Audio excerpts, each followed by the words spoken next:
अस्सलाम वालेकुम।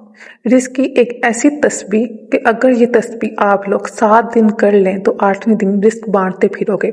ये शेख अब्दुल कादिर जिलानी की बताई हुई तस्बीह है और ये उनके पीरो मरीद से चलती हुई और उनके लोगों से चलती हुई आज हमारे पास पहुंची। ये तस्बीह खुद में ही बहुत तासीर और ताकत रखती है और जिसने भी की उसके दिन फिर गए और उसके लिए रिस्क की दौलत ऐसी बरसी कि जैसे बारिश बरसती है। जो लोग कर्जों में डूब चुके हैं, जिन लोगों को नौकरी नहीं मिल रही, जिन लोगों के कारोबार तबाह हैं, उनके ग्राहक नहीं आ रहे, उनकी सेल्स नहीं हो रही, या फिर वो लोग जो एक ऐसी माँ जो एक सिंगल पेरेंट है जो अपने बच्चों को खुद देख रही है, वो ये तस्बीह करे, अल्लाह ताला उसके गैप से मदद करेगा।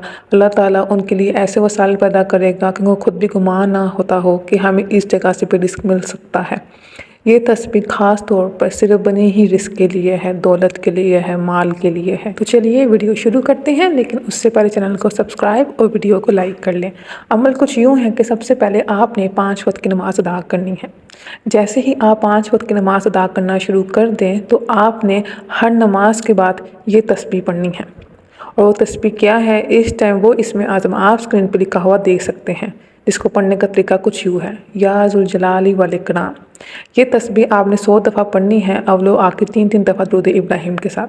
मैं दोबारा रिपीट कर देती हूँ। सबसे पहले आपने 5 वक्त की नमाज़ अदा करनी है। फिर जब आप नमाज अदा कर लें और जाए नमाज पे बैठे हों तो उसी जाए नमाज पे बैठे हुए आपने 100 दफ़ा ये इसमें आज़म या ज़ुल जलाली वल इकराम अव्वलो आखिर 3-3 दफ़ा दुरूद इब्राहिम के साथ पढ़ना है और अल्लाह ताला से अपने रिस्क के लिए, अपने माल के लिए, अपनी दौलत के लिए दुआ करनी है।